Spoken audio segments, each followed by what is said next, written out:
Live from yesterday's tomorrow and tomorrow's yesterday, it's the Socially Awkwards podcast. I am legend, and he is lore, and we are the Socially Awkwards. Welcome to the pod.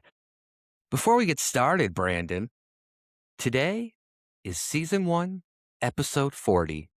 We have reached a milestone of 40 episodes, reaching your age in years. I don't know why I said in years. I don't know how else you'd measure it. But yeah, so it's Season 1, Episode 40. So congratulations to us. They say 40 is a great time to spend money on things that you don't need. And so in honor of that, I think that maybe we should start spending money on things that we don't need. We don't need? Okay. Yeah. What are some things that we don't We'll need? get that we a could spend podcast Lamborghini. That's good. Yeah, a podcast airplane. money? We get like a podcast hair transplant. Is anybody doing a podcast 5,000 feet up in the air? Well, 5,000, that's probably not enough. How high do they fly? 20,000 feet up in the air? 40,000 feet up in the air? Yeah, like, is anybody doing a podcast like on a plane? I haven't seen it yet. Just saying. Might just giving a great idea to somebody. Mile High podcast. Yeah, how high? Mile high. You said mile high. I was thinking you said how high, which is the question people ask me a lot. All right. Well, today we are on to the second part of AI Predicts the Future. Last week, we talked a little bit about, first of all, if people that don't know, I asked Claude, you asked ChatGPT, and we asked them to predict the future for us. We said, hey, can you predict the rest of 2026? And then we stretched it further and said, hey, can you predict 2027? And then we said, hey, we know we're asking a lot from you, but can you go ahead and predict 2028 as well? And it did that. And last week's episode, we got up about halfway through 2027. So we're going to finish that up today on all these wonderful predictions of the rest of 2027 and 2028. If you want to hear about the predictions from 2026 and the early half of 2027, then check out our podcast before this, which is on Spotify and YouTube. So Brandon, how you feeling?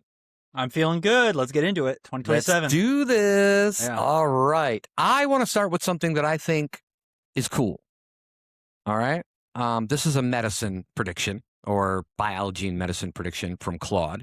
And it says a first fully lab-grown organ transplanted. It says a bioprinted kidney grown from the patient's own cells is successfully transplanted. The patient survives a year. The transplant waiting list concept begins to die. Well, I mean, that sounds great, but hopefully we get that year up a little bit more, you know. What do you think about that? Do you think that they're going to have a fully bioprinted kidney being transplanted in 2027 next year? I don't think so, but I like it. I like the prediction. It is wild, yeah. Yeah, I hope we go the direction of getting people these organs. Like, we don't have to have waiting lists anymore. Right. I think that's a great technology. 2027, I think that's a bit early, so we'll have to see. It'd be cool if we just had like an island where rich people could have like their own humans being cloned on this island, and maybe they didn't know about it, and then when they needed an organ, they could just get it from them. Seems like a good movie idea as well. All right. What do you got? Well, I got one along the same vein. This is in sort of science and medicine and the intersection between those 2 points. What I have is that the most important AI breakthrough of 2027 may not be a better chatbot. It may be a molecule. Molecule? That's right. Yeah. Would you like to know more about that? I would. So AI is moving from text and images to scientific discovery. OpenAI claims ChatGPT or GPT 5.5 has stronger performance in scientific data analysis and bioinformatics style tasks, while Zuckerberg's BioHub recently released AI protein biology tools and ESM Atlas, which contains billions of proteins and over 1 billion predicted structures. I know this sounds like a bunch of mumbo jumbo. Yeah, that was a lot. Can you sum that up for us? Basically, it's AI being used to do a bunch of really cool stuff with biology and with proteins and with molecules. So what we have here is by 2027, we expect at least one mainstream story where AI helps design a protein, a therapy, a material, diagnostic method, or lab process that makes normal people realize This is just not for chatbots. So that's the prediction. All So it's right. I like that because it's sort of like yours, the one you read off that Claude gave us, Yeah. but it's a little bit more broad. It's saying there's going to be something like that that happens, but it doesn't necessarily have to be a kidney being printed, but it's going to be Yeah. something that makes people stop and pause and go, wait a minute, maybe there's some major upsides to AI. Well, yeah. Yeah. Definitely. We should. I think we're kind of waiting for the medical breakthroughs that AI is going to do, and it's kind of like the one thing I know you're excited about, and I'm excited too. I'm hoping that by the time we're 60, if we just have bioprinted everything in our bodies, and that's like 20 years away for you, so that wouldn't be so bad. I like it. All right. Um.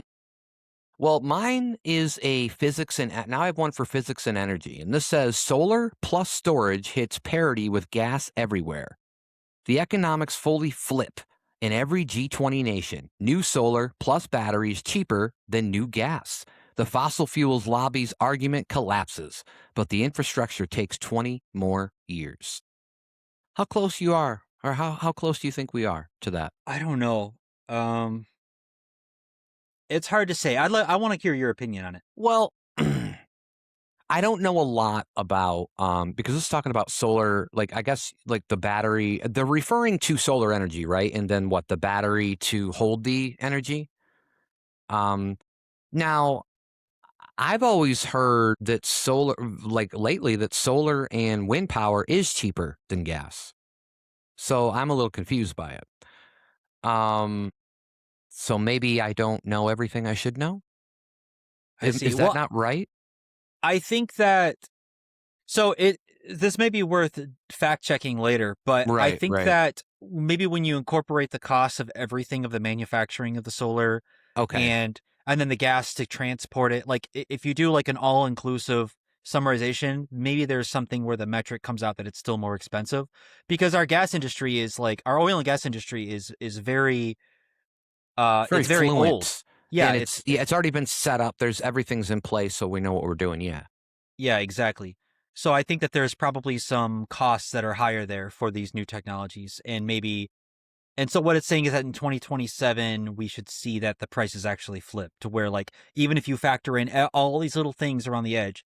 Cuz I've heard people say this about electric cars where they say, "Yeah, electric cars are great, but actually if you factor everything in, they're actually costing us more Oh, in energy." yeah. Yeah. Right? Yeah. Right. And so that may be what's happening is we'll actually hit a point where at least some of this green stuff is actually, no matter how you factor it, is better for us.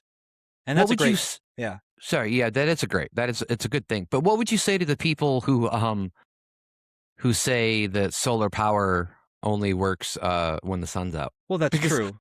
well, right, but there's people out there who literally think it won't work when the sun's not out because they don't understand the battery part of it. Yeah. They just think that it's like only going to work if the sun's out. So if it's raining or if it's cloudy, it's not going to work. And I mean, maybe at one time that's how it worked, but then we got a battery and everything. I really hope that solar takes off a lot more than it does.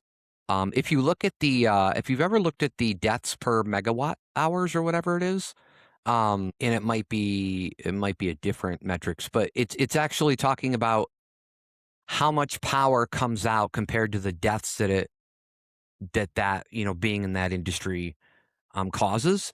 And solar, wind, and nuclear power are at the bottom of that list, while coal and oil are at the top of that list. So you also, I think, might want to think about things like that, where like it's not easy to get oil in gas, and it's not easy, especially not easy to get coal. There's a lot of things to worry about with coal, and this whole clean coal thing is a total myth. I have no idea what people think clean coal is. I don't know if they think that like we're just washing it or like what, but there is no such thing as clean coal. So I don't know. I really hope that something like this happens. I want more energy. What is it? Like, I want other things. I want other things that I can use. Like, we're already seeing where like the data centers are coming in and the electric companies are adding to their prices. Some of these electric companies are going crazy. And that's going to happen to like everybody. And when you're only locked in and they've got monopolies, right? We're in a monopoly. I mean, I don't think we can get anything else where we're at. Although Our electric company is actually not one of the ones that is raising their prices this year. I know there's a couple of them around our area. In fact, one of them's DTE, and I think you might have that, but that's for I think you only have natural gas for it. But where they rake it up in June, July, and August because of the AC and all that.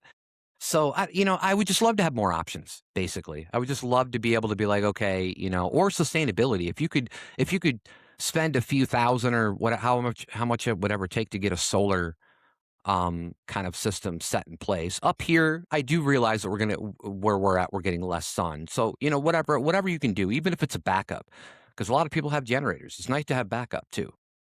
Yeah. And I have a friend that used to sell solar, and I talked to him about solar in the climate where we are. And I made that throwaway point where I was like, I said it probably wouldn't be as useful where I am because of the harsh, the winters and the overcast.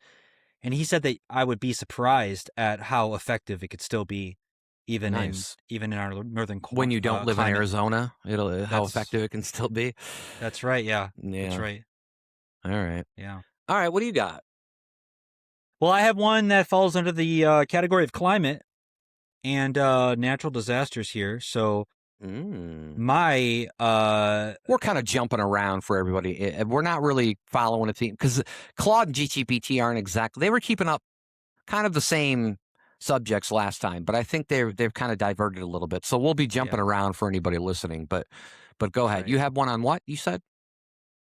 Climate. Climate. All right. Yeah. Tell us what Yeah. you got on climate. The climate crisis won't knock on the door wearing a lab coat. It'll show up as your insurance bill, your grocery bill, and your city telling kids not to play outside. What do you think about that? Is that just the headline? That's just the headline. Yeah, I Okay. got more All right. information All on right. that. Let's do a deep dive. Let's get in there. All right. So the WMO says that there is an 86% chance that at least 1 year between 2026, which is the year we're in now, and 2030 surpasses 2024 as the warmest year on record. So that's an 86% chance that's going to happen. The NOAA's Climate Prediction Center says El Nino is likely to emerge in 2026 and continue through Northern Hemisphere winter 26-27. Woohoo! That means that 27 is a prime candidate for record heat. Mm. And the bold take is in 2027, it may be the year that climate change, quote unquote, stops sounding like a future issue and starts sounding like a utility bill issue, a food price issue, a migration issue, and a labor rights issue. Well, I mean, I agree with all that, but let's just say that I think that some of that already happens. Like if you live down south, do you not think that, like, especially when you pay your insurance bill, do you not think you're paying for other people's insurance? So when hurricanes hit or flooding hits, Yeah. so I think some of that's happening, but I do get it. Like ACs are going to be on more in the summer, and just the overall whatever's going to keep happening is going to keep happening. And we're still going to have, different storms coming in and different things happening. And the whole Atlantic current is starting to shift. And when that starts to shift, it's going to get crazy, So I'm excited because I like crazy.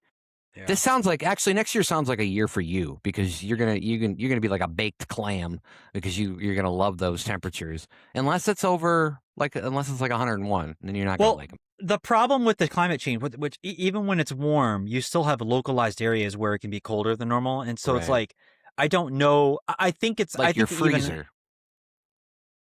like my freezer. Yeah. Yeah, your freezer, So, your refrigerator. so I just don't want to live in a freezer regardless of what's happening outside. True. Yeah. Yeah. Yeah. A walk-in freezer, actually, a walk-in cooler wouldn't be. Don't you ever remember like working like at a restaurant or a fast food place on like a hot day?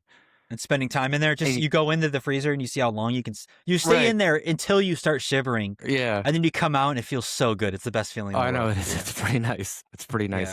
Yeah. Yeah, you wanna practically numb your body and slow everything down to to like the most like the closest you can get to zero with everything, and then come out and hopefully don't pass out from the change of temperature. All right, is it me? It is. It is me. I've got something here for culture and media, and I thought this one was interesting. It says traditional social media collapses for under 25s Instagram and X lose the 18 to 24 demographic almost entirely to short form AI curated in immersive formats. The pivot to experience platforms is total. So this is interesting. It's saying that people are going to get away from Instagram and X and they're going to watch short form AI curated formats, but won't those be on X and Instagram as well? I mean, Yeah, I think if these companies are any good at their jobs, they're going to keep evolving with the times. right. It is possible that Instagram could falter though. Yeah. I already think that Instagram is not the hottest place for the younger I generations. don't like hardly ever use it. I do I will say that I will say that's what I always say. Rubber stamp it. I will say that uh that yeah, like we always talk about like how a lot of people are like mad about AI slop. Like I read articles all the time about AI slop. I go on Reddit, people are talking about AI slop on YouTube or whatever it is. And we are going to get to the point where it's going to be so much that people are going to have to watch it and they're going to start liking it because it's going to get better and better. Yeah. And then they're not gonna call it AI slop anymore. So I don't know. It's just kind of Yeah, interesting. I just had this conversation the other day with somebody that said that they thought they were actually starting to see less AI stuff. And I And really, thought they're just seeing better AI stuff? they're just seeing better AI, yeah. Yeah, Cuz you're not going to like I've heard people say that like I don't like I can see AI stuff. People think that they can pick it out or they think that they're going to see less of it. And but you don't realize you're going to see more and more of it as time goes on no matter what. But right, you're just going to know it less and less. You're not going to care. You're just going to think I'm seeing something that you're going to think it's real or you're not going to care. right. Because Will Smith eating spaghetti is actually pretty realistic now. Pinnacle. Yeah, Yeah, it's it's what yeah, we want. yeah, Yeah. it's what we want. All right, what do you got? Yeah. All right, well I have something going a little bit back towards a science-y direction. My take is quantum in 2027 will still be mostly useless to normal people, but less laughable to serious people. Quantum? Yeah, quantum. You Okay. want me to get into that a little bit? Yeah, a little I got a bit. little more. Yeah. Yeah, yeah. Because right now, all I'm thinking about is Scott Bakula on Quantum Yeah, Leap. that's right. And that scene where he transforms into a Down syndrome person. Yeah, I always get that on my feed. yeah. Okay. IBM says it's a IBM says it is targeting large-scale fault-tolerant quantum computing by 2029, and its Mm, quantum roadmap includes major intermediate milestones before then. So 2027 is probably not quantum computers break the internet, but it may be a credibility. It may be a credibility year where quantum moves from hype into more serious engineering milestones. So I think that what they're saying is that first off, I don't know why it's saying this because I don't think quantum is laughable to serious people right now. I think serious people look at quantum computing and they think like, yeah, this is a serious thing to look at Now, for the to somebody future. like me who's heard the term quantum computing a lot, but doesn't exactly know what the definition of is it, can you give a layman's term definition of quantum computing? Yeah, sure. And let me preface this to say this is as best as I understand it. Okay.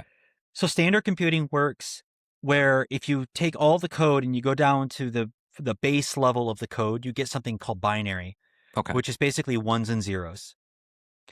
And quantum, when you get down to that, you get a 1 and 0, but you sort of get like anything in between 0 and 1. So you get like all these like fractional areas in between it, which allows Okay. you to do things. It allows you to make certain calculations that are very specific to certain domains. So it's not like running a computer game isn't like way better on quantum. But there's certain things, and especially it relates to like the way Bitcoin is made or crypto, I think cryptography or cryptography, if I'm saying that right. So there's certain areas like in cybersecurity that for some reason quantum is really good at like cracking those types of codes. So but basically quantum computing is using the like it's using like superpositioning. It's using like quantum in the quantum realm when they're like, hey, things get really crazy. We don't know, like Right. Schrodinger's cat, like something might be there, might not be there. Electrons, we don't really know where they are. We just How kind does of this? know How does this? Like, can you describe it in like Ant-Man terms? in Ant-Man terms. Yeah, Ant-Man terms. Like, Um, I mean, doesn't he go into the quantum realm? he does, yes. And doesn't he? Isn't he the one that figures out the whole premise for Endgame? Like to go back in time and Yeah, I don't think I'm going to be very helpful there. He does that's go fine. in there. That's Yeah, fine. Yeah, that's fine. yeah, That's as close. That's as far as I was going to get with it. But I just wanted because people are probably like, I've heard this before, and it's like, yeah, you probably heard it on Ant Man, and then again in Endgame. But okay, go ahead. yeah. So basically, let me put a little bow on this. So basically, we have ones and zeros in our normal computing, and in quantum computing, you have all this realm of like probabilities and possibilities, and like it might be here, it might be there, and somehow we're able to leverage that in computing to be to do really powerful things, Okay. and that's basically it. Do we Um, know like what powerful things, or do we just know it can be capable we of doing powerful things? we do know that some like as I was mentioning for like cybersecurity, there seems to be some really interesting things it can do Okay. there.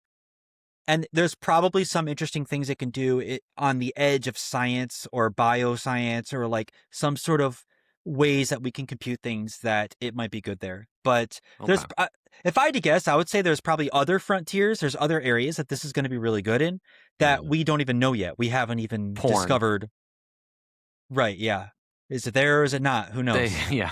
It's like modern trans Is porn. it real? Is it not? Is it well actually you know what? Porn's just gonna be all AI in like 5 years anyway. It's probably what's gonna happen. Exactly. Yeah. All right, all right. So quantum computing, yeah. All right. There it Well, is.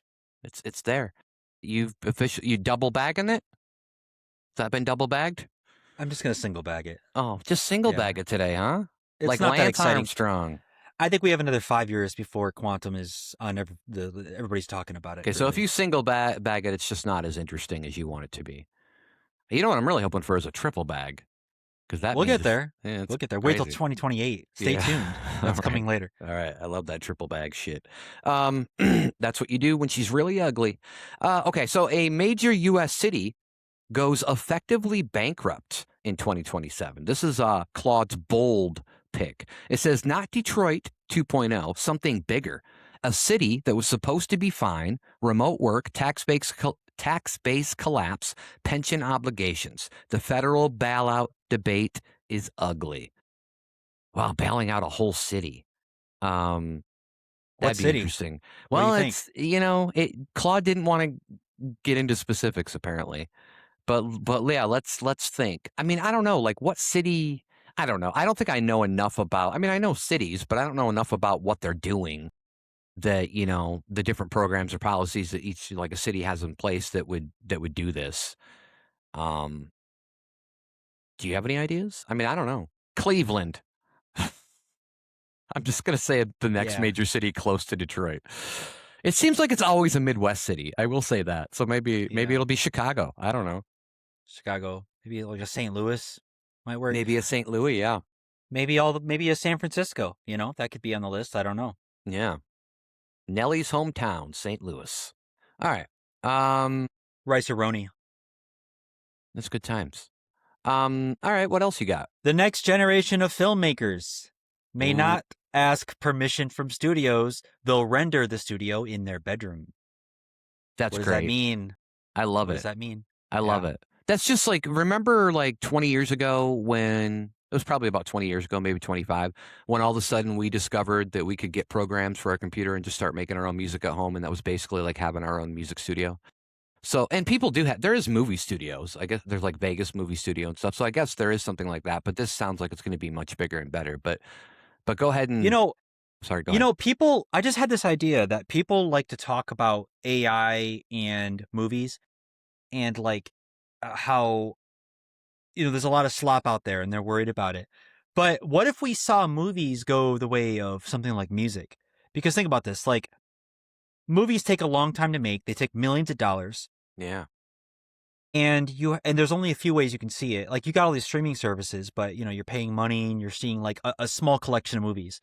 Now think about how Spotify is for all the music you want to listen to. Spotify has like millions of songs by like every single artist, and new songs, like hundreds of thousands of songs, like every single day being added.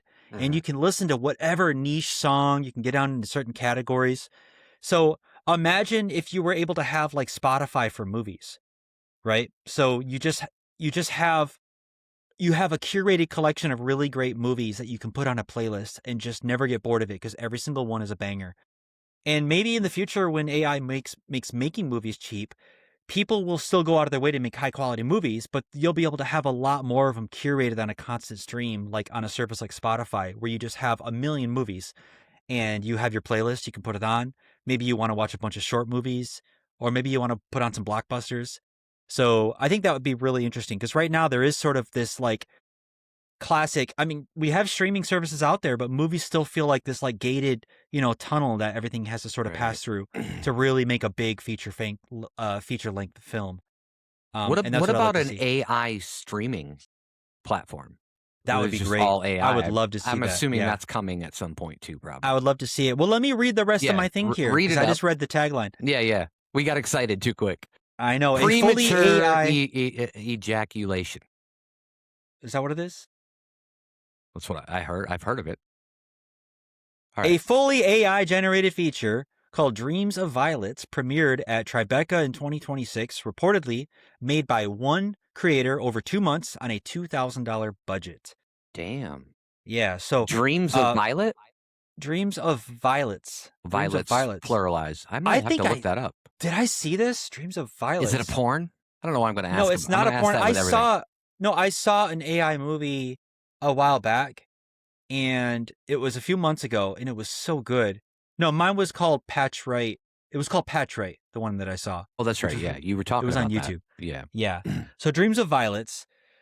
So what we have here is by 2027, expect AI films, short dramas, music videos, ads, YouTube channels, influencer content, and micro series to all multiply. Mm. Hollywood will not be destroyed by AI in 2027. It will be humiliated by how Oh, much wow. good enough content can be made without Hollywood. Mm. Yeah. Well, Hollywood's kind of already going down a little bit. Although I feel like I've seen previews for more movies going into theaters this year than I have in the last few years. But yeah, Yeah. I still think I still think it's going to I think it's going to be great. I'm kind of excited about this. I know that there's people out there that probably aren't. They're like, "Oh, they're taking people's jobs." But I'm actually kind of excited about this. Like Yeah. I'm ready for like I would love to actually just do that. I'd love to create little like drama things. And those are going to be big drama or comedy or whatever it is. Those are going to be big on YouTube and stuff. Maybe when it finally gets to that point when it gets easiest, we can create little ones for the podcast. That's And right. And I mean, Hollywood is very gatekeepy still. yeah, And so, and you have, I mean, even if you have AI creating these things, you have ideas that you can develop that like AI couldn't just do by itself. I'm sure you've had ideas for what a cool movie might be or a cool right. idea. And to be able to play around with that and dig into it and develop it without needing to have somebody give you $1 million budget, That's the good. like Yeah, Miramax coming along and you can't just do like we're gonna film a scene with all these people in this way, and then we're gonna film a scene with all these different people in this way, and then we're gonna do it this way. And you want to do it that way, but that would be the budget would just go insane. So now you'll be able to do all those things, and you'll be able to curate it, like you said, to you can get it down to like the best. But yeah, that's great. Maybe we should react to that. Will you write that film down? It sounds like it's gonna be kind of like a lovey-dovey something, but if it's not that long, maybe one of these days we will react to it on here and it'll be interesting, just to kinda yeah, see. Dreams of Violets. Dreams of Violets. Who And even hasn't? if I didn't write it down, just it's still, I mean, it's Yeah. on this podcast. Yeah, I was We gonna can, say, yeah, yeah. everything's being recorded by Big Brother. Yeah. Alright, well, I'm excited about that. I really am. I can't wait for AI movies. You know what I want? And this is an old Stephen Wright joke for all those people who watched Stephen Wright in the past. Um, he has a joke about going to the video store back in the day, so kinda dates this joke. But, he talks about how he goes there and he, like, explains, like, all this stuff happening, and he's like, "Where's this movie?" Like, he's asking them if they have this movie, and they're like, they're like, "We don't have that movie." And they're like, "That's a dream you had." And he's like, "What do you mean?" He's like, "You came in last week with the same thing." And I thought it was funny because dreams are so fucking crazy sometimes. And like, it would be interesting to have a movie of like your dream. I mean, as long as it's not boring or whatever. But there are some Yeah. dreams out there where well, I'd really like to see this and see how this plays out, because that's another thing about dreams. They don't end a proper way. So it's Yeah. it's interesting. All right. What do I have? What do I have? What do I have? Okay. This one is this the Claude calls this one bold, but he's really given himself a lot of leeway here. It says Bitcoin hits $250,000 or crashes to $20,000. Wow, way to cover all the bases there, Claude. There is no middle outcome in 2027. Either institutional adoption locks in a new floor or a sovereign level crackdown triggers a collapse. Probably the former, possibly the latter. I don't know, Brandon. I mean, sure. I'm going to say yeah because Claude just basically covered like either way. Um, but what do you think of that? I think, or Ooh. I know this is Well, crazy. you got a third. Yeah, I think or it lands somewhere in between those two extremes. Oh, Claude didn't cover that part. Call me See, crazy. yeah. Yeah. Get Brandon, the new AI chat box, Brandon. Just call That's him right. up. Yeah. He'll tell you the answers. If I had to pick one of those extremes, I would pick the 250 to be more likely, though. Yeah. I don't think I haven't seen it really being like I haven't seen any signs of any crashes. So, but who knows? Shit can happen. But what do you got? Super Bowl Ooh. LXI. Yeah, that's what I smoke. What is LXI? Can you tell Oh, us? that is Super Bowl 51? No, 61, right? Well, XI, I think, would be 11 because Right. X is 10. And then L's 50, isn't it? It might be. So that could be 60. Yeah, 61. I Is that think what you we said? just had Super Bowl 60. 60. Yeah.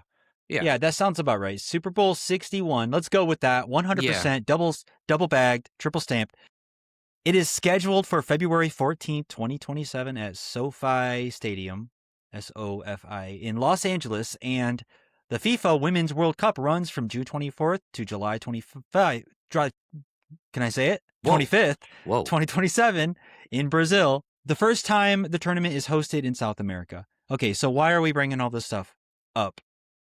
By 2027, live sports, concerts, comedy, podcasts, and creator events become more culturally important because people crave proof of presence. Mm.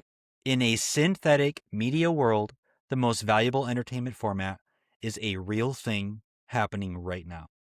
Mm. So I think that the overall prediction for 2027 is just that real live events happening right now become more valuable. Yeah.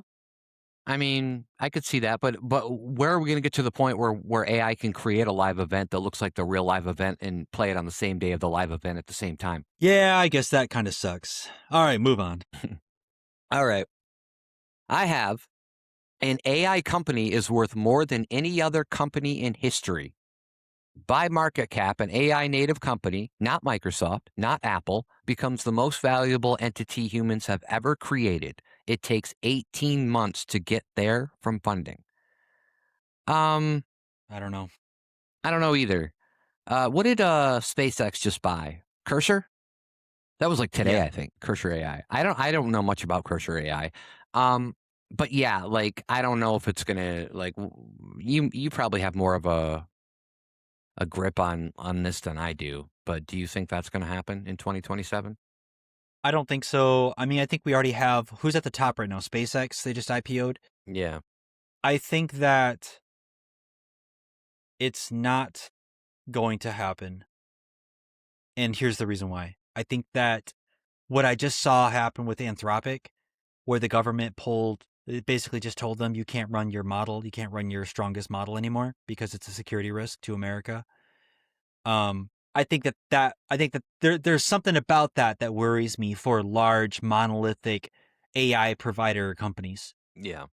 And so I don't know. Right now, I'm not sure if a single AI company can produce an AI that is so incredible and so strong while having it publicly available and not have some sort of crackdown by the government or national security risk situation happening. So I don't really know what the future looks like. I think that the strongest AIs in 2027 are going to start they're going to start coming from like open source, basically, Right. where Yeah. a company doesn't own them. They're out in the world for people to use. Yeah. So I don't know. Yeah, I really don't know what to expect with that, but I have my doubts that that's going to be what happens. All right. Yeah. Yeah. I mean, I don't think people should wish for this. So yeah, and I don't. I'm going to tend to agree with you. So rubber stamp it, double bag it, whatever you got to do. All All right. right. What do you got? Homework is built for a world where the student had to do the work, and that world is gone. It is. Yeah. I think so. By 2027, any traditional assignment that can be completed by AI will be completed by AI. Essays, coding exercises, worksheets, summaries, discussion posts, quizzes, lab reports, all compromised unless redesigned. Schools will not solve AI cheating. They will redefine what school is supposed to measure. Yeah. I can definitely see this. What do you think about like at some point in time where they're just going to say, "Hey, let's have everybody have like an AI curated education." And you can even learn from home because there's a lot of people that do. I think there's homeschooling's probably at its highest rate than it's ever been, right? And that's for different reasons. People don't want to get shot or whatever, or whatever it is. But Yeah. but yeah, I mean, I could see like an AI curated like education system that, or a learning system for kids that they could just do at home. Um, you know, I could totally see that happening. And then, so I'm not even sure how much longer school's gonna be like school, right? Yeah. I think that you're right. Yeah. I think I would like that. I would like AI curated, like AI teachers, AI one-on-one Yeah. tutoring. Only if it's I Charlie Brown's teacher. Wah, wah, wah. Wah, wah, wah, wah, wah. Wah, wah, wah. And you gotta figure it out. Yeah, that'll get us really far. Yeah. Yeah. Yeah. Yeah. We'll I reach the Japanese in education in no time. Probably not. um yeah, I think our education system it's it's no surprise to anybody that it's broken. It's been broken for a while, and I think it's broken, and I think it's in the future it's going to be so broken that people are just going to like how are parents even I don't know how any parent can sleep at night at this point in time sending their child off to public education with the current state that it is.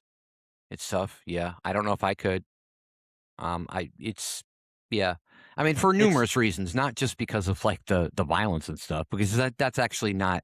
I mean, it's more than it was when we were in school, but that's probably not the major thing. It is about what is being taught and about I don't know. It's a lot of things. It's there's too many hands in it, and the government gets their hands in it. The parents get their hands in it, and parents can't all agree on things. Government can't agree on things. It's everywhere and it's fucked up. So yeah, I hope that they can fix it and make it better. And who knows? Maybe we'll just get into the world like we already talked about this, but we might just get into a world like Ready Player One type thing, and we're just all like yeah. we're all plugged in or we're not. That's it. All right.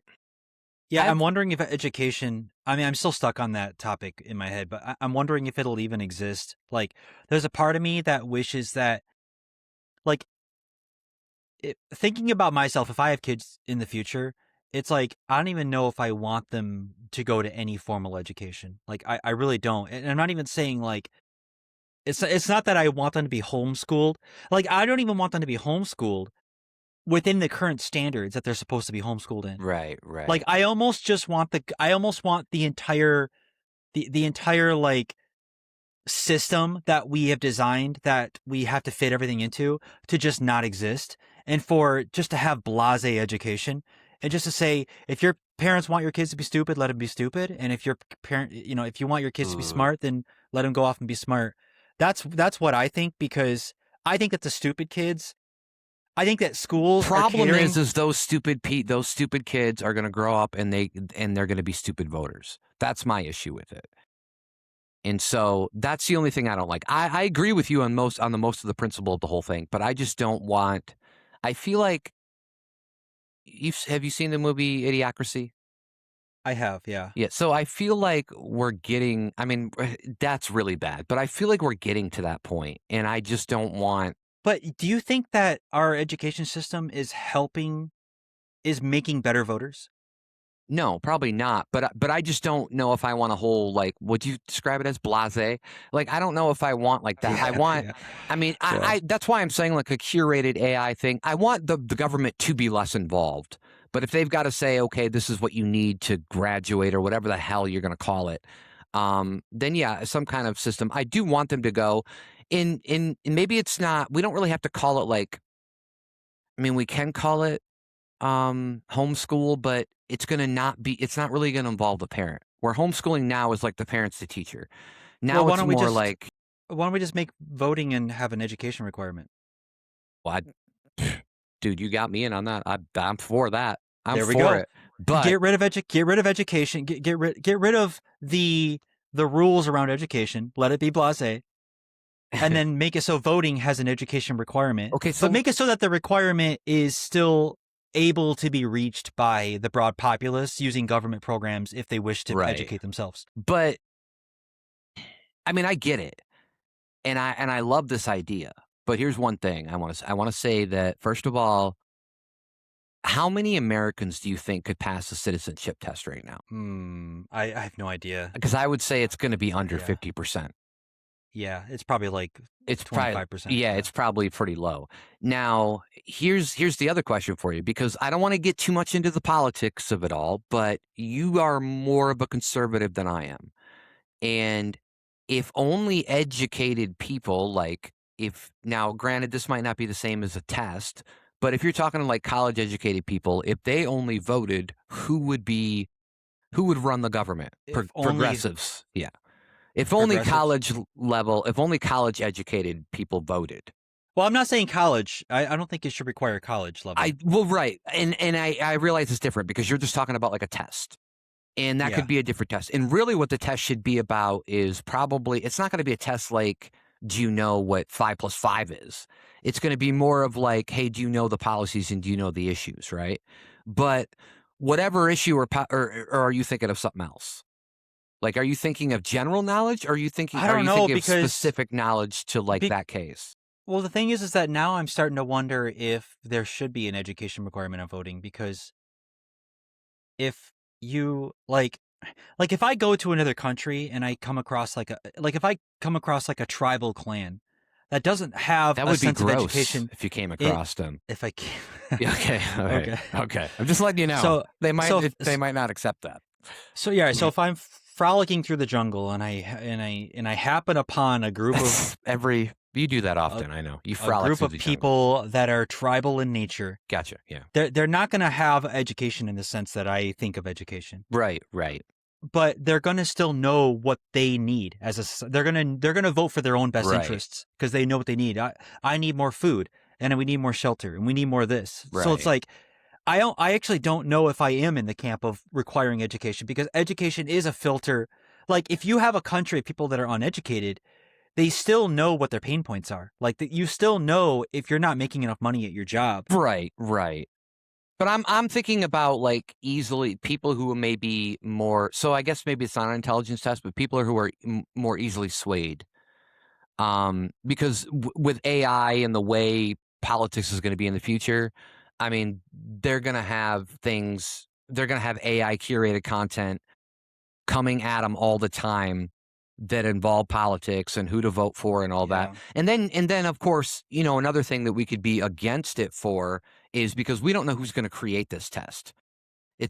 We're going to start getting to partisan shit. It's like, okay, well, is which side is going to create it? Like, then you almost get back into like the gerrymandering shit. It's all crazy. So, well, then forget the test. Then I think you are touching on something important though, which is that we are voting on politicians, and so we're voting. So you're hoping that we can curate a group of people that are the least manipulated. And education tends to be help you not be manipulated. I think we would agree with that. And so there Right, is that right. sense there. Yeah. I think that I saw a clip the other day of, I think Trevor Noah was saying this in a clip that, and there was just like one random point he made there. I was like, That oh, that's Brit? a really great point. That Brit, yeah, he was talking about, he said that if he was the ruler of the world, he would get rid of politicians because, and the point, and at first I was like, well, what is this? I don't know if this is good. But he made the point that politicians only exist in because we used to live in a world where you had to be represented by somebody because because like communication wasn't ubiquitous and it wasn't instant, Yeah. and you were busy farming all day or working in a factory all day, and so you need to elect somebody that represents your needs to Yeah. go and represent you, and then and then sort of like you have this representatives that sort of get smaller and smaller until you get to the president. And we don't need that anymore. If we could get rid of all that and just build a system where we have issues and laws and we directly vote on those, and we had some sort of like technological AI controlled substrate that sort of like had this system all in place that we could like vote on it, like and people could petition for certain issues to be on the ballot or to get taken off the ballot, or whatever. And if we all voted on it, then I think it would get rid of some of the education issue, because then we're actually voting on the issue and we're not voting on the politician that has the better clip that went viral, or who was Right, on the Joe right. Rogan podcast 3 times in a row Yeah. and the other one didn't go on Joe Rogan. It's like Right. that, then we're not voting on that, because I agree that is a problem and I don't like that. So I think that maybe something like that. The problem is that that's sort of like a utopian future scenario. And it's like, how are we going to transition from where we are now with politician heavy government structures over to that? And it's probably, I mean, that's going to take 20 years to figure out. It's probably going Well, to take a it probably revolution. will, but I will tell you how. And this is how. More and more in the last 10 years or so, we're getting to a situation like, let's take Florida, for example. Last year, Florida voted on nonpartisan maps to be drawn for their districts. 63% of Floridians, I guess is what they call them, voted, yeah, like, yes, let's have nonpartisan people draw the district maps every 10 years. Well, then the whole redistricting thing, war, gerrymandering war, whatever you want to call it, starts happening. The Supreme Court overturns a lot of the Civil Rights Act of 1965. And Florida, Ron DeSantis says, guess what? We're going to just redistrict anyways our own way with Republicans in the majority. And then they say, okay, well, we don't like that. So they take it to the Supreme Court. Supreme Court says, no, that's fine. They can do that. Even though 63% of the people voted that they didn't want that. Now, this is also happening in states with marijuana, where they're voting in marijuana, and then later the legislators are like, no, either they're like, this also happened in Florida, but they're either saying no to or they're heavily changing the language after it's already voted upon, which I think is fucked up too. So Yeah. I do think that we're going to get tired of that. We're going to be like, what happened to the power of the people? Because now it's not really much of the power of the people. It's the politicians doing whatever they want to do. And a lot of them you see doing things because they just want to stay in power. And Yeah, so hopefully that comes in a little bit more and people start seeing that, noticing that. And I think that will kind of help embark a change. I agree. I actually, yeah. And I also think that people aren't as polarized as even the politicians that represent us are. And Well, that's yeah, also creating, definitely. Well, yeah, we're not as polarized as people think we are, I think as well. I think that we've always talked about this. There are so many things that we could get a far left and a far right in the room together that could agree on things. In fact, there's probably more things than people even realize that they could agree on. But none of the media is catered that way. Nothing the politicians aren't catered that way. It's gone total foobar. And so now we're just stuck in what this is. But I'm sure if you asked a lot of the rest of the world, they'd be like, oh, America's crazily divided. And it does look like that, even from the inside. But I do think it's not as bad if people would just talk about the issues that really matter and not the little issues that they're throwing out. The right will throw out transgenders, and it's like 1% of the whole fucking population. And so there's things like that, and the left does that too. They'll throw out something that's very small. And then they get people angry. And so they're yeah, arguing over this thing that doesn't even affect most of the people in the country in the first place. And so, yeah, I think that, I think we are better than what people say we are, but Yeah. hopefully we get to a point. Yeah. And what's really weird is that you see people dying on these hills of these small issues. Yeah, yeah. Like, and I've felt myself get caught up in this before where I'm like, why am I dying on this hill? Like, why am I acting like I'm going to go to war over this issue that actually doesn't affect me? And it's so small. And it's like, I don't, that's not healthy to be thinking that way. Yeah, Right. we are. I agree. We are mostly alike. Like, these are the 10 issues that we disagree on. And so we've made these two parties that are based on these 10 issues. Yeah. But it's like these 10 issues represent 10 out of 10,000 things that make us human. Right. We all want to eat. We all like eating good food, and we all like laughing. We love a good joke. We want to pursue happiness. We want to do all these things that Right, make us alike. right. It's Yeah. I mean, yeah, and you gotta look at history, right? Like, because in the beginning, it was like, and I'm not talking about like God in the beginning. I'm talking about in the beginning of America, like it was basically one party. But then there was the Federalists and all these. Then people. So basically, the reason why we split at a point was because of it was all about, and this was even in the Constitution where they were arguing about it, but it was about states' rights and federal and the federal rights. And that's why the two parties became to be. And then everything else kind of succumbed underneath to that, all these different issues that started pushing it. And they've changed. There was issues. I mean, people always make this remark all the time I've seen online and stuff, and they'll be like, a Democrat will go on and be like, "Oh man, the right is so racist," and then somebody, a Republican, will go on there and be like, "Well, don't forget the Democrats were the ones for slaves," and it's like, yeah, but that was in 1860, dude. It's totally different now. Like everything's different. Everything kind of changes and manipulates, and the people change and they kind of mold. And there's a change happening right now. You can definitely argue that the Republican Party has changed over the last 10 years, all because of Donald Trump.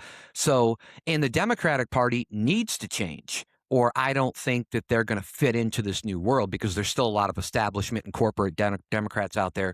Whereas now you're seeing people like James Tallarico and Graham Plattner and obviously Bernie Sanders has been around for a while. All those people who that's where Democrats are starting to flood to, is that kind of thing.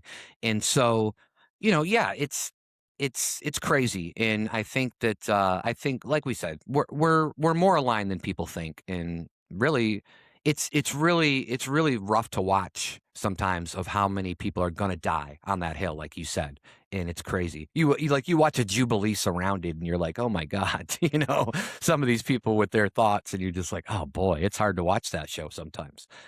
All right, well, let's get back on track for the rest of these 2027 predictions, and then we'll get on to 2028. I have something for religion here, and it says nuns, but this is spelled Nones, become the largest religious demographic in the U.S. People with no religious affiliation officially outnumber any single Christian denomination in survey data. The political implications for both parties are seismic and slow arriving. What do you think? Seismic and slow arriving. What does that mean? I don't know. They kind of sound contradictions, don't they? Yeah. Claude's really contradicting itself. It'll be like an earthquake that happens very slowly and isn't that catastrophic, takes 10 years. That's a 3-hour movie. Welcome to the 8.0 slow earthquake. So we're talking about nuns, as in I have none religion? Yeah, I have none such religion. Okay. As in like none your business? Yeah. I don't know. I guess it's... I mean, it's possible. We'll I think that right now there is a little bit of a war between both parties with Christian and religion, and I'm not saying like one side's for one side. I think that the left sees Christian people as one way and the right sees Christian people as another way. And, like always, we're going to bicker about it, even though we're all reading the same book. We should all just chill. But so I could see people being like, oh, I'm just tired of this. I'm just going to be a nun, and do that. So, I mean, it could definitely happen. All right. What do you got? All right. I got one for dating. Ooh, I like that. I got a spicy take. Oh, yeah. Put hot sauce on the tip. AI companionship won't replace human love. It will compete with the pain tolerance required to find it. What does that mean? I love these taglines, by the way. These are so I like this because I feel like what you're trying to do is we're trying to play a game where we're going to figure out what it means before you read the synopsis of this. And I think, I think they're saying that it's still gonna be painful even if you're trying to find an AI love? Like, it's No, I think they're saying or is it they that saying it the opposite? finding real love is is painful. Right. And so they're saying that AI companionship is going to continue growing, I think, because Well, I the gotcha. Yeah. Okay. because Yeah. finding real love is so painful. So now AI companionship it's not going to replace it, but it's starting to compete more and more I because got you. And this is people still are having 2027, right? So, yeah, we're still a that's few right, years yeah. I think, by 2030, people will be getting more into that. But, yeah, let's dive deep into this. Let's dive in. By 2027, AI girlfriends, boyfriends, therapists, coaches, erotic chatbots, grief companions, and always on You had me at an emotional. erotic chatbot. I thought I'd have you on that Yeah, one. that was a Yeah. good one. And always on emotional support tools will be much more normalized. Not because they replace love, but because they are available. They're flattering, patient, customizable, and frictionless. The biggest relationship competitor in 2027 may not be another person. It may be a system that never rejects you. Oh, gosh, think about that. No rejection. That's a high turn on for me, and not in, like, a horny way. I just mean, Yeah. like, in a way of, Yeah. like, think about, like, the pain of rejection. We talked so many times about confidence and building up confidence and how rejection can just shoo it all away. So, I Yeah. I mean, there is something there. I mean, obviously, I would love, the real thing, but I'm just saying I could see where people would like that, would be like, "Oh god, I'm never rejected." Yeah. Um, yeah, that's interesting. This is the first one that I've read, I think, where it's a little bit bold. It's still kind of like we kind of can assume we're going there, but it's a little bit bold, but at the same time, I think it's spot on. I think that is the reality that we're headed towards. All right. Well, I got one more for religion here. It's in a wild one too. And then I think I've got some wild cards where they're all going to be kind of wild for 2027. And then if you want, we can move on to 2028. I don't know how much more you got for I think 2027. I'm basically done with 2027. So if you just want to if you want to finish off and then give us the wild cards, Okay. let's go ahead and I do want to that. do this one really quick because it says an AI. This is the wild, not a wild card, but well, I guess it would be a wild card, but it says an AI led religious movement gets tax exempt status. So, what they're saying is a church whose doctrine is generated and updated by an AI system applies for and receives religious organization status somewhere. The philosophical and legal debate is genuinely unresolved. I'll tell you what, I don't think this is going to happen in the US, but I don't know. It could happen in other places. I don't know. It is Yeah. wild, though. Yeah. Um, Let me go to some of my wild cards here. Let me see if there's any really crazy one. Here we go. We got one that says a pandemic begins, but AI stops it in 90 days. A novel pathogen emerges. For the first time in history, an AI designed vaccine candidate enters trials within 48 hours of genome sequencing. It's the moment biodefense changes forever. I don't know. What do you think? Like, you think that, Yeah, I mean, I hope that does happen because that would yeah, be really cool. That'd be cool. I Yeah. want there was something we mentioned last week where we were talking about how AI says something and then gets vindicated. Like I like where AI is doing something where people are going to hear it and they're going to be like, "Oh, they're going to think positive about it." Because I feel like there is a lot of negative thoughts around it right now. And so I would love for something like this to finally come in and people are like, "Oh," and it would change I think a lot of people's opinions and they'd be like, "Oh, it's not as bad as like I thought it was." So let's see here. Let me just see if I can rattle off a couple more that might be. Okay, first AI human hybrid Olympic event proposed. Exoskeleton athletes, brain computer interface competitors, AI coach real time performance. The IOC is asked whether augmentation has gone too far. The vote is 51-49. Okay. Uh, so yeah, I mean, what about maybe they're going a little too far in this explanation, but I could totally see like robots in like some kind of events in the future.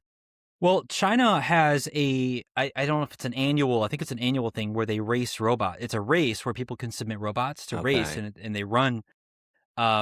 I don't know much more about it, but they run a certain distance, and I think it's really cool. Like, I could see that taking off more and more. What you're talking about is a mixture of human and robotics, Yeah, like cyber. that's what it sounds like, which is a little weird. I'm all for that. I would love to see that. I Yeah, hope it. If yeah. I get a vote, if I happen to get a vote for something like that, I'm gonna vote I don't yes, know if you're part of the 100%. IOC. I'm not even sure. Like, I wish Claude would tell us a little bit more about some of these acronyms. But also, I think that it would be fun to see like that happen. Like a lot of what was that show back in the day on Comedy Central where BattleBots, where they would build their own robots that were like remote controlled, and they put them in a ring, and then they would battle them out until one didn't work anymore. That was kind of interesting. So I could see like stuff like that happening. But it sounds like you want to see like cyborg shit is what you want to Yeah. see. You want to see some Yep. cyborg shit go on. All right. Yeah. Well, I mean, whatever needs to feed your ego, I guess we can do that. Um, all right. Well, I think we are going to take a little break for some fake sponsors. Are you ready for some fake sponsors, Brandon? Before I we get am. into 2028, let's talk about fake sponsors. Brandon, today we are fake sponsored by Cornhub. Looking for a cob gobbler? Then Cornhub is the maze for you. Stalk your favorite corn star and get yourself a good shuck. Cornhub, pop your kernel today. We are also fake sponsored by Nubs, the brand new adult club with paraplegic strippers. Come see your favorite dancers, Crawley Ringwald and Stumpy Brewster. Don't forget, Fridays are half off. Nubs, we're always crawling with pussy. Back to you, Brandon. That's your favorite place to go, right? Nubs, you like that? Every Friday. Don't know Yep. what to say to that. All right. 2028. Let's get to the final year of predictions that we've asked ChatGPT and Claude. And do you want to start? Do you want to go? We're in 2028 now, guys. We're like a year and a half away. Let's see what they predict. 2028 may be the first election where you are not persuaded by a person. You are being hunted by a machine trained to understand your fear. Ooh. That was exciting until it said trained. Yeah. Yeah. Are you still thinking about your Nubs fantasy Yeah, I'm scenario? thinking about that. Well, I was also thinking about like being hunted, and like if you survive the hunt, then you could vote. Mm, Like AI's hunting you down, but if you survive it, you can then vote, and it's going to be like, okay. yeah. So what are we saying here? This is not AI is used by campaigns. That's too weak. What GPT 5.5 means is AI becomes the campaign environment itself. AI generated ads, AI debate prep, AI voter targeting, AI donation messages, AI podcasts, AI robocalls, AI canvassing scripts, AI generated local news, AI oppo research. Is that a word? Have you heard of the word oppo research? Yeah, opposition research. Okay, that's So a new it's a word for me. political thing, I think, mainly. Deepfake scandals and candidate chatbots answering voters 24/7. The question in 2028 will not be, did a campaign use AI? It will be which campaign used AI better, dirtier, faster, and more invisibly. Mm. Yeah, so what do you think about this? I mean, it's going to happen. The question is it going to be beneficial or not? Is it going to? And I don't mean to the party or the candidate that's using it, but I just mean, is it going to be beneficial as a whole to have this be a part of elections? And what's it going to do? I think there's a benefit there, but like, how are they going to treat it? How are they going to use it? Because there are going to be people out there going to use it for negative things. I keep hearing this thing about how the left wants Sharia law, and I'm like, where is this coming from? Like, it's so crazy. It's kind of like back in the day when they said the left wanted to take your guns away. And I'm like, nobody wants to take your guns away. I don't think I've ever heard a politician say that. For some reason, there's been people on the right that have said the left want to do that. I don't know why. But I guess it's to rile up. You rile up the emotions, and you start riling up people's emotions. Then, that's where I'm afraid AI is going to do. But aren't they already having like candidates? They've already done this where candidates will debate an AI version of their opponent. I've seen this a few times, and Yeah. it's interesting. And I wonder if they're just going to get to the point where the opponents aren't even up there. It's just going to be like whatever Yeah. their policies are driven into like this chat box or whatever, and for both sides, and then they debate. and that might be interesting. I don't know, but I still think we want to see the people. So I know I've seen people try to do real-time fact checking during debates, but I really don't like it when the debate hosts, there's always a controversy over like if they're trying to inject their own political bias into it, or the way they try to fact check live, where like, are you taking away time from somebody else just so you can get a quick zinger in and say like, that thing you just said is not true based on this piece of data. I mean, like, I applaud the idea of like trying to make sure that the truth is told. right. I think in 2028, by the time we see debates going on there, we're likely to see live AI feeds automatically taking in what people are saying in debates and then giving you live fact checking using AI. That would be using like, fine. I mean, yeah, I just didn't want you to like get away from it completely. I understand it takes away from things, but I know that I'm going to bring this up. But obviously, last year, one of the most absurd things I ever heard was Haitians are eating the pets in Ohio, and there was a fact check where the guy was saying, "Look, we've talked to everybody. Nobody said that." But I still know people that still believe that. So it's like, where do you got to like do something though? You can't like, and that's where we can get back to the whole educational system where people are apparently being taken advantage of some way in their mind where they just feel like, yeah, that's really happening. And they just take like these little critiques. Didn't I read somewhere where the whole basis of the 2020 election being stolen what came down to like two different tweets? That was it. And then it just blew up. And I think that's what happened with the Haitian, the eating pets thing. And that's the problem. Like it can just manifest itself into something totally different and people can believe it. But I like your idea. I like the fact that, we could just have AI do it. yeah, Yeah. Am I up? Did you read you are anything up. yet? Okay. I did read. Yeah. That's right. I Yeah. forgot. We're Okay. getting into some long conversations and I'm almost I know. forgetting what we said. Okay. Mine says, ooh, this is Doom. This is Doom. Ooh, Doom 4D. No, I'm just kidding. Says Ukraine partition becomes de facto reality. No peace treaty, no formal agreement, but by 2028, the territory Russia holds has been held long enough that reconstruction begins on both sides of the line. The world quietly accepts it while loudly refusing to. Unfortunately, I don't. Yeah. I mean, this probably is going to be a thing, and it's unfortunate because I don't think. I don't know. Can I ask you an opinion? What do you think about leaders of countries wanting to get land back that they used to have just because they used to have it and they think that it's destined to belong to them? Um, I think it's important to have a finger on the pulse of what the people in that country want for themselves.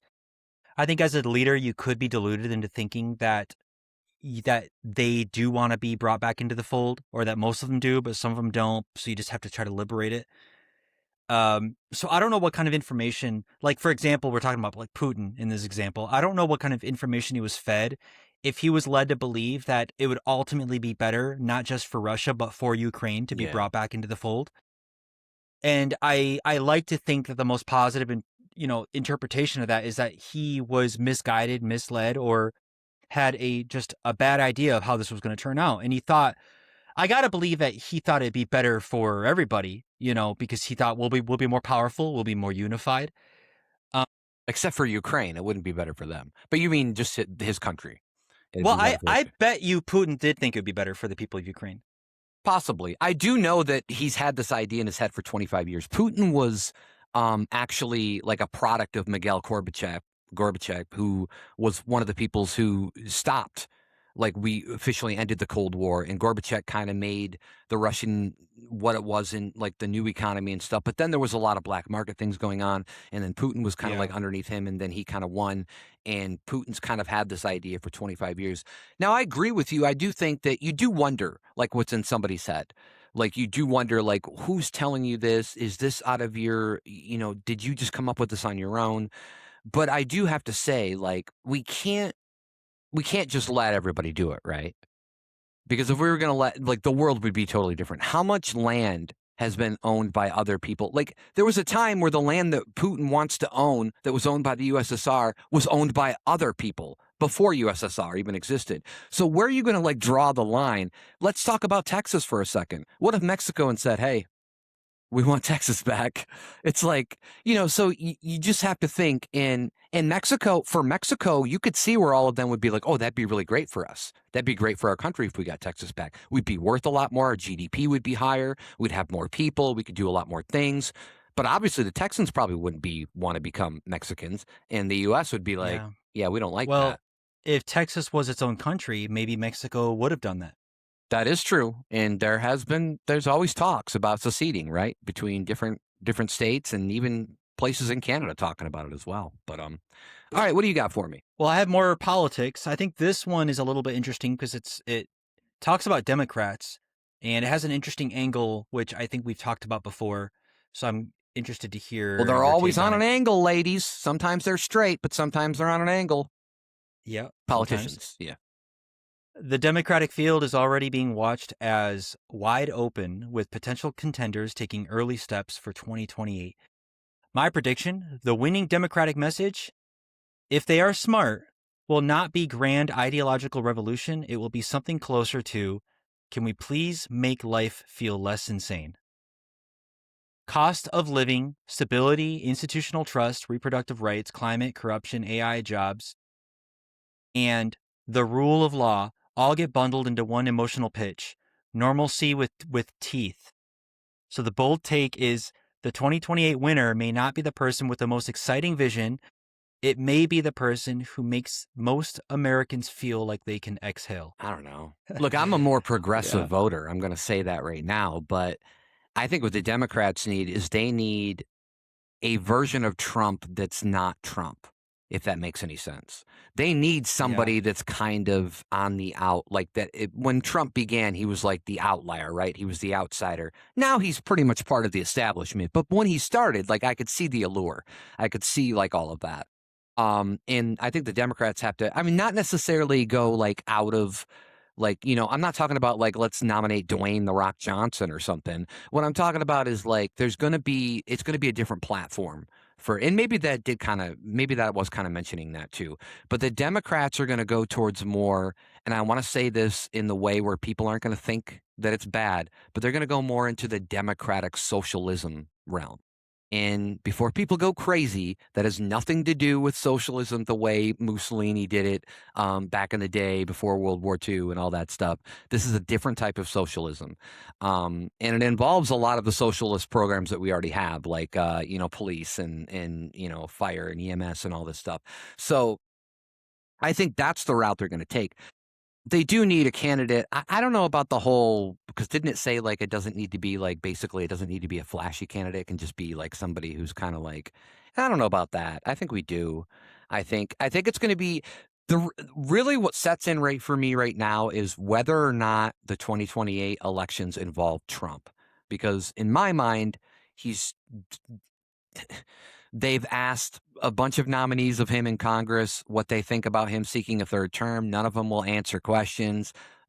I've seen Steve Bannon over and over talk about, oh, they've got ways to have a third term. And so I think they're going to try something. I don't know. But so, that's a whole different situation too, because now you've got to be like, now you got to figure that out. There's a very realistic possibility. I don't think it would happen, so I guess I shouldn't say it's a very realistic possibility, but there's a small possibility that we could see 2028 Obama versus Trump. And that would be crazy to me. But I'm saying it's not out of the realm of possibilities. It's not out of the realm of things. So, Yeah. you know, That would be crazy. it would be, What a right? crazy ballot. Yeah. It would be. And Yeah. I think, I I mean, I kind of want to see it. well, I think people want to too. I mean, if you It's because remember, it's I don't like, want to dump on Trump that much, but Trump hasn't beat a guy for the presidential election. He hasn't beat a guy. He's only beat women. oh, that's interesting. Yeah. Yeah. Yeah. I hadn't considered that. Yeah. Yeah, it's just like one of those Rocky fights. It's like where people come out of retirement and they're like, Right. Yeah. yeah. Yeah, it's I don't know, the Rocky and spectacle. Creed. Yeah, it's I think Obama would win. Yeah, for sure. I think he would. Probably. I mean, I think there's some kind of obsession that our current president has with our former president. I don't know what it is, but yeah, I think yeah, it'd be interesting. It could happen. I don't know. I'm just saying. I think 2028 is going to be like if I were to make a prediction right now, other than what AI is telling us, I would say I think the 2028 presidential election is going to be the craziest. Whatever happens is going to be the craziest thing we've ever seen in our lifetimes in an election, and so I think that's going to happen. Um, all right, I got a doom one here, and this is kind of crazy because apparently the war in Iran is over, even though I'm a little skeptical. But this one says Iran crosses the nuclear threshold openly, and this would be in 2028 after years of ambiguity. Ambiguity. I feel like I said that word too fast. Iran tests a device, doesn't announce it publicly, doesn't need to. The seismic signature tells the story. The Middle East enters a new, more dangerous equilibrium immediately. Do you think, Brandon? Now, obviously, we did these AI predictions last week, so this was before um, the ceasefire or whatever's happening now, where we're going to give Iran a bunch of money. I don't know what's happening, but whatever we're going to do to make this war end. Do you think it's actually ended? Do you think that all sides are going to be okay with this in a couple of months, in a few months? Because we've already seen ceasefires where they said it was going to happen, and then Israel like attacks Hezbollah or something, and then Iran says, "Okay, the ceasefire's over because Israel Yeah. attacked Hezbollah." So, what do you think? Oddly, I feel like if I had to guess, I would say Trump doesn't want to be at war in Iran.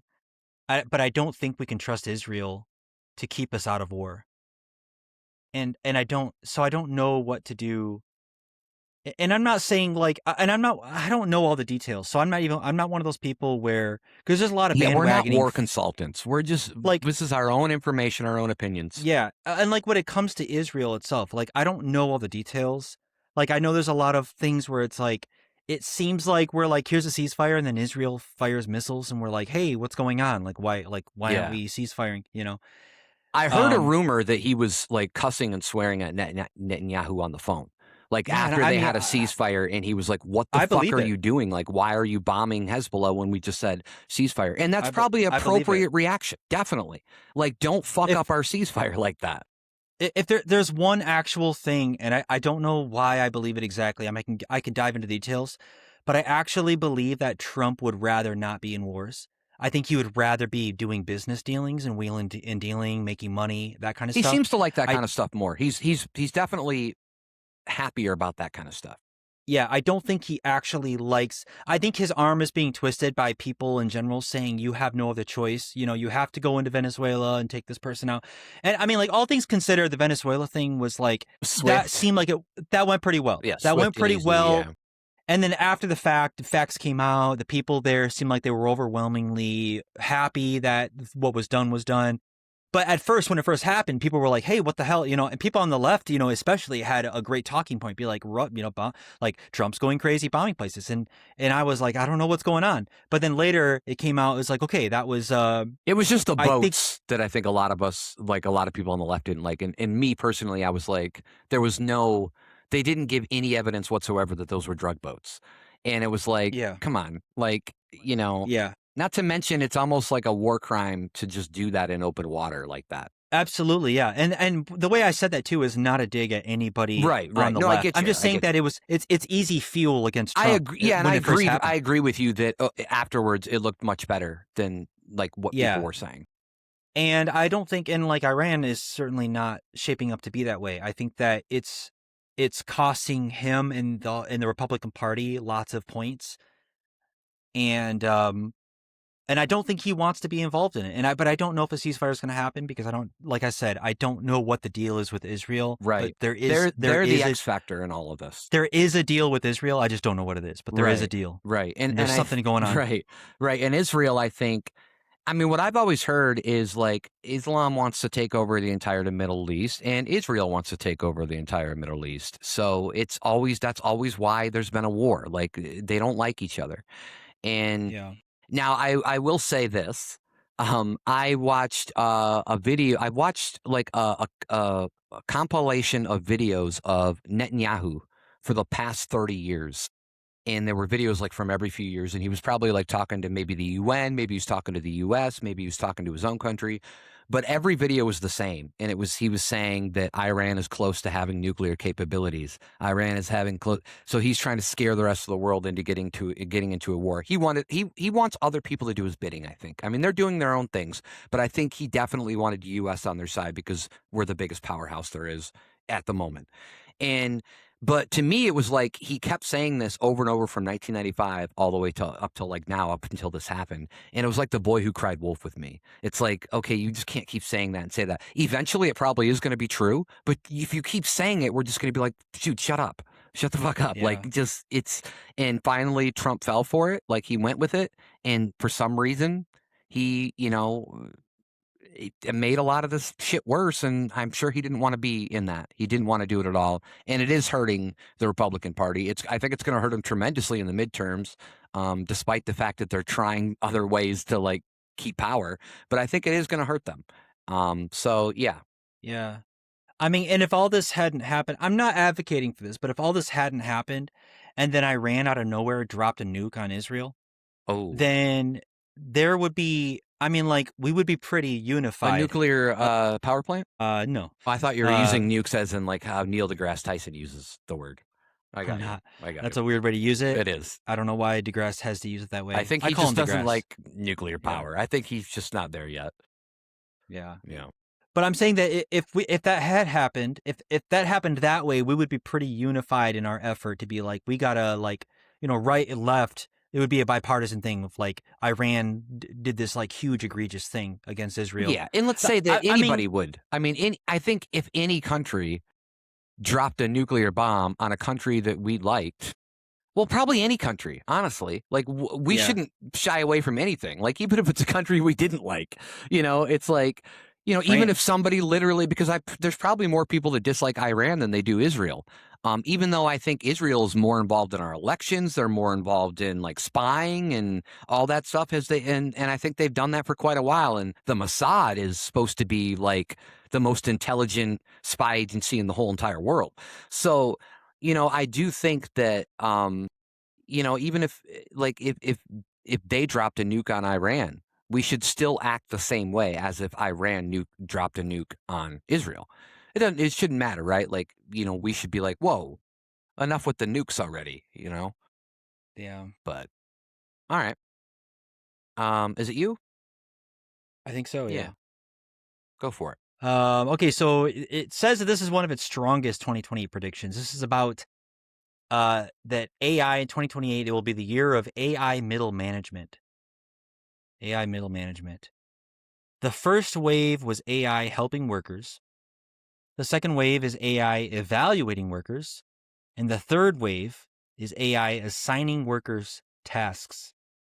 By 2028, expect companies to use AI systems to monitor productivity, write performance summaries, assign tickets, prioritize leads, judge call quality, triage support, review code, summarize meetings, and recommend who gets promoted or cut. The most hated boss of 2028 may not be a person, it may be a dashboard. We're going to get Horrible Bosses 3, and they're going to try to kill AI. I'm sorry. Yeah. Funny movies, by the way. I like those movies. Yeah. I mean, I could see that happening. I mean, I don't think that's far off. Do you think that's far off of anything? No. I think it's probably already emerging a little bit. So, and the crazy thing is people might not even know, like, especially people like you that work from home. Like, I don't know how much information or dictation you get from like your boss or whatever it is. But like, you could see places where they think they're getting dictation from their boss, but their boss is just AIing everything out. So it's just like doing that. Yeah. Yep. That'd be interesting. I've got one for the 2028 U.S. election. This one says a third-party candidate wins at least 2 states. The institutional collapse of trust in both parties, compounded by AI-driven polarization, creates the conditions for the most viable third-party run since Teddy Roosevelt. It doesn't win the presidency. It breaks the electoral college math. Now, I was thinking, before this thing said Teddy Roosevelt, I said, well, Has there been a third party that has won states? And yeah, Teddy Roosevelt did, but that was like back in 1912. Um, I was thinking about the 90s when Ross Perot was going in there and doing stuff, but I don't think Ross Perot won any states. He got uh, some votes, but I don't think he won any states. I still think they were won by a Democrat or a Republican. Um, but yeah, I mean, I could probably see this. I don't know if it's going to happen in 2028, but I could see it happen. It's still, I gotta keep telling myself it's still 2 years away. The election is like 2 years and what, 5 months away. So, I mean, a lot of shit can happen between now and then too. So, yeah, I don't think it's far off. Yeah, I agree. What do you got? I'm scrolling. So I have a lot of them that are centered around AI. Yeah. Obviously, AI is the big thing for the future, It is, yeah. but I'm sort of like AI'd out. Like, how many facets and angles and slices of AI can you chop down and serve to somebody on a platter? Let me guess, So I'm we're gonna trying to have find. an artificial intelligence defense system, and we're Yep. gonna Keep call it going. AIDS. Keep going. Well, that was it. I don't know. And then, but if you get too close, if you have sex with the system, it's bad. You're gonna have problems for the rest of your life. You're gonna have to take a pill. So I have a. Let's see what this one is here. 2028 is the year of the blockade rehearsal. The Mm. blockade rehearsal. Blockade What does that mean? rehearsal. Yeah, what does that mean? They're rehearsing a blockade? This is about Taiwan, actually. Okay. Yeah. We haven't talked about Taiwan since last week. Yes, I still do not think a full Chinese invasion of Taiwan is the most likely 2028 scenario. Amphibious invasion is extremely risky, but a blockade, quarantine, cyber attack, customs inspection regime, undersea cable disruption, or Coast Guard squeeze is much more plausible. Taiwan is already drilling with US made HIMARS systems and emphasizing asymmetric shoot and scoot defense against a hypothetical Chinese invasion. China has also conducted blockade-style exercises around Taiwan. So the bold take is that the Taiwan crisis may not begin with missiles. It may begin with paperwork, patrol boats, cyber attacks, shipping insurance, and the question, is this a blockade or just enforcement? That's not, yeah, sure, right? I guess. I mean, yeah, Yeah. I mean, I feel like this dance between we hear about it all the time. It's kind of like the same thing. We were just talking about how Netanyahu for 30 years was saying Iran had nuclear weapons or the basis to make nuclear weapons. It's the same thing with China and Taiwan. We constantly hear, is China going to invade Taiwan? Is China going to invade Taiwan? Is China going to invade Taiwan? Now, I'm not saying it's not going to happen. It probably will happen at some point. I don't, I don't know though. Like, I mean, it's just, you get tired of hearing it, right? And that's the problem because if you keep talking about it enough, when it finally does happen, less people are going to care. They're going to be like, oh, fuck, okay. And that's the problem. So, I hope that I want them to be separate entities. Like Taiwan, let Taiwan do what they want to do. Let China do what they want to do, for the most part. But, Yeah. um, okay. I've got one here that says, a candidate under 40 leads a major ticket for the first time in decades. The generational handoff that both parties have deferred for 20 years is forced by circumstance. I almost read that as circumcision, so I'm glad I corrected it. A candidate born after 1988 becomes the face of a major party. Boomers experience a specific kind of vertigo. How crazy would it be would our next president of the United States, we would finally, for the first time in our lifetimes, have a president that would be younger than us? How crazy would that be? I think that would be it's great. Oh, it's great because we're not that old. True. Yeah. Uh but at a certain point it'll be sad because it'll just mean that you're really old. True. Um Yeah. so I do hope it happens because I think that It's time for the young people to step in, isn't it? I mean, there's too yeah, many old people in Congress and everything what's else. the age for being a president? 36? 35? 36? 35? 35 or 36? So I think that age is okay, but even that age starts to look a little bit old when you consider how fast technology and culture is changing. And so we need a president who's old enough to have wisdom, but young enough to have his finger on the pulse of what the changing times are demanding and what kind of laws and regulations need to be enacted. Would you want somebody that's like ahead? Like, I realize that these people I'm talking about aren't under 40, but somebody that's, like, a head of a, AI company running for president, because I really don't like that, but maybe you do. I can't think of anybody right No. now. Like, no offense to Sam Altman and some of these other people, I don't know all these people, or Peter Thiel or whatever, but I just don't want them running our country. Yeah, I say no, but at the same time, I do think that there is something. There could be somebody I else that comes up.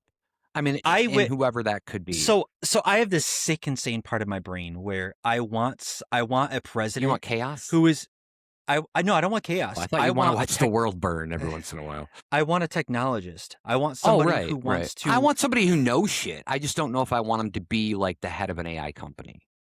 But like I said, Yeah, there yeah. could I don't be know if he needs to y be the head of an yeah, AI company. yeah. You're right. Yeah, because I don't want conflicting interests where you're trying to make money off of a company while you're this, and then so now you're making regulation of saying like, okay, let me just make a narrow regulation so this one company is the one that goes forward. That's not good. But um, I do want somebody who's a technologist and somebody who says, let's go all in on US AI and push it forward as fast as we can and go as hard as we can, and let's open up everything we need to do it. Let's. This is going to be really controversial, but let's build data centers. Mhm, Let's build. yeah. Let's figure out how to build it. Let's figure out how to do Let's it so build that data way. centers in Canada and make Canada pay for it. You know what? I could see that. I could see that being a phrase. Yeah, yeah, it's gonna be 2028. right. Yeah, Yeah, no, no, and we're getting to this point where, Greenland yeah, might be a great place we're for getting to data this centers. point where we're gonna get less traditional political candidates. It's already happening, and like I said, Trump kind of started that. I don't think that's a bad thing. I think that we should think a little bit out of the box and kind of see what other people have to offer, and not maybe just a lifetime politician. Like it was always like you got to work your way up. Maybe you're mayor when you're younger, then you become like a representative in your district, or then you run for Senate, then you become governor, then you run for president, whatever it is. Um, so I think that it is interesting that we're going in a different direction a little bit, where it's not going to be just the regular old political candidates too. And it'll be interesting to see what happens. Yeah, Yeah. I agree. Double bag it. All right. What do you got? Europe won the 20th century by becoming allergic to war. In 2028, it may have to relearn how to build for one. What does that mean? What do you They're think not that ready for means? war, so they gotta build up like more you know, things to get ready for war. Armor and NATO. okay, go ahead. Yeah, What's just NATO tell mean? me what it means. Yeah, I'll just tell you. Okay. What's NATO mean? Well, Tell me what the acronym. North American Trade, what's the O? Organization? Well, there you go. I Beautiful. don't know. Such an easy word that I forgot. All Yeah. right. NATO allies committed in 2025 to invest 5% of GDP annually on core defense and defense/security related spending by 2035, with at least 3.5% for core defense requirements. NATO also says allies must submit annual plans showing a credible path toward the goal. By 2028, that turns into real factories, real procurement, real labor shortages, and real political tension. Europe will need ammunition, drones, air defense, cyber defense, logistics, hardened infrastructure, and domestic production capacity. Europe's self image as a peace project will collide with its new job as an arsenal. Yeah. Isn't it really going to come down to which AI they want to take? Because AI is going to be responsible for a lot of this stuff in the future, I think. So they're going to have to determine whether it's going to be, something, a US based company or a China based company, well, whoever gets there first. I think that's going to help. But yeah, I could see that. I don't think that they've been, that's the problem. Like people love not having wars, but there's also like that complacency that happens where you don't have one for so long, and then you repeat history, and you're not ready for one. And you can't be that way too. And as much as I hate the fact that we spend we spend trillions of dollars each year on like our defense budget that can't be audited, so we don't even know where the money's going for. I do understand it. I just wish we wouldn't spend so much, because a lot of that money could be used to help people and not, just for the defense of the country that's already really hard to infiltrate in the first place because of our geography and our location and things. So Yeah. yeah. All right. I have one here that says the result is contested for 60 plus days. It says a margin thin enough in states, chaotic enough, with AI generated disinformation pervasive enough that January 2029 arrives without a certified presidential winner. The constitutional mechanisms for this are genuinely unclear. Legal scholars disagree loudly.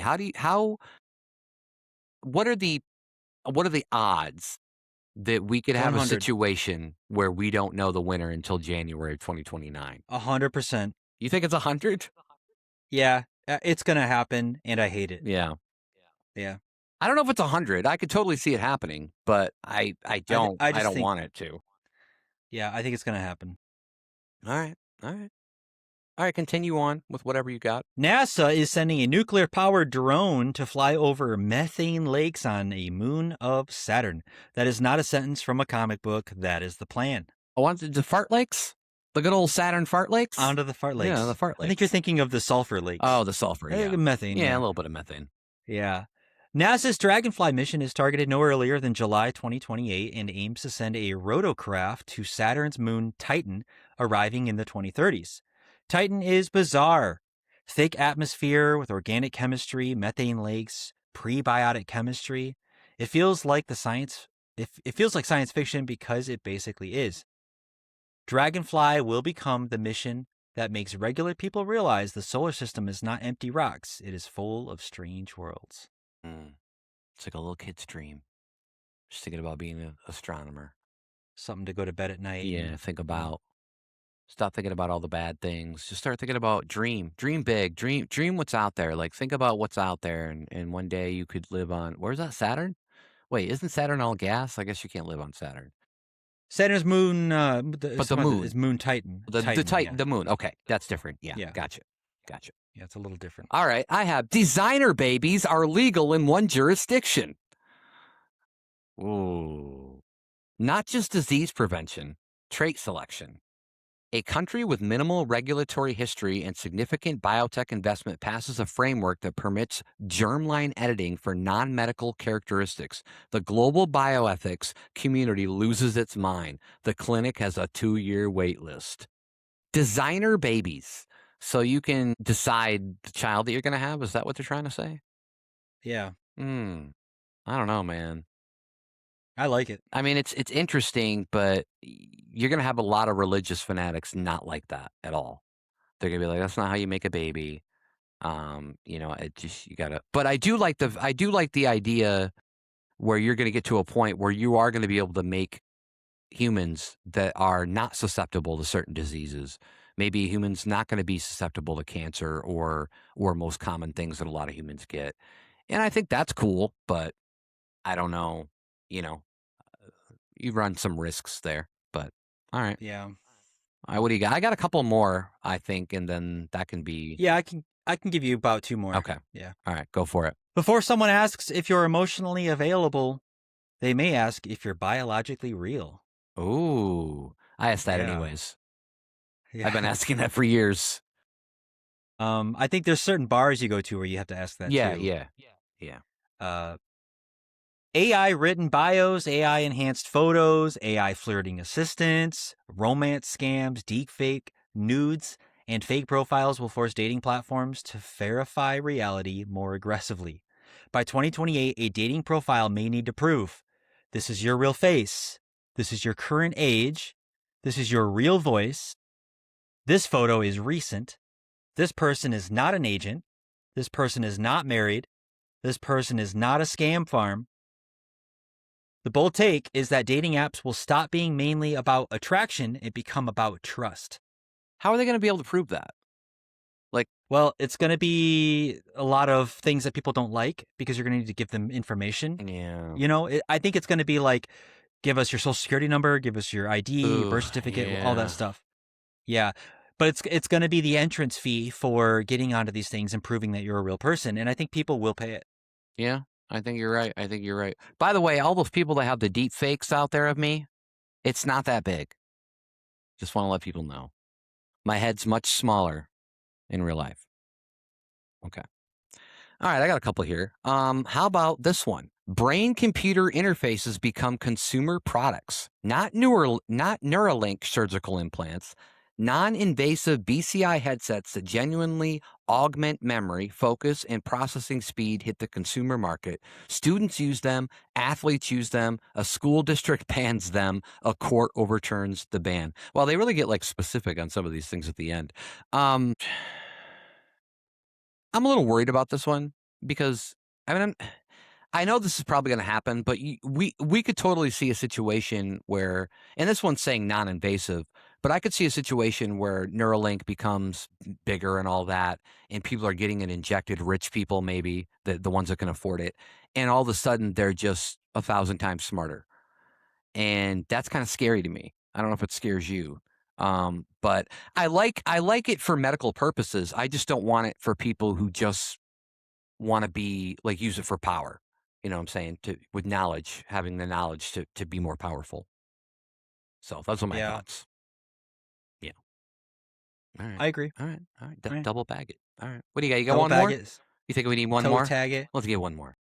Yeah, I'll get one more. This one is this one's very close to one that I said about 2027. We're touching on education again, but it's such a hot button issue. Last time I spoke about it, we spoke for another 20 minutes on education. Yeah. So I have to bring this up because Got it's you. so close to my heart. Mm-hmm. School spent a century asking students to take work home. AI made home the worst place to prove you learned anything. Okay. Did I say school? AI made the home the worst place. I said that right, Yeah, right? you said it right. Okay. Yeah. Okay, I'm not sure.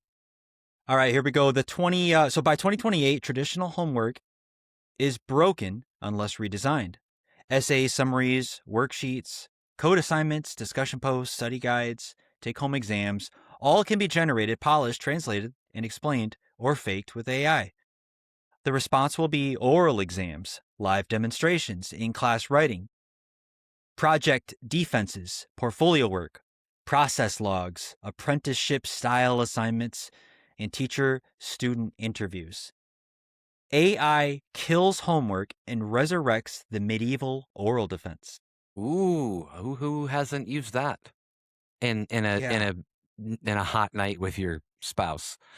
Yeah. Uh, We're just going back to nubs yeah, on all nubs these. is everywhere. Yeah. Yeah. Yeah, I mean, yeah, I agree with that. Like, I do think speaking, there is something about speaking your thoughts that I think will become really valuable. And already is really valuable, but yeah, I think that maybe we can focus more on it. right. Yeah.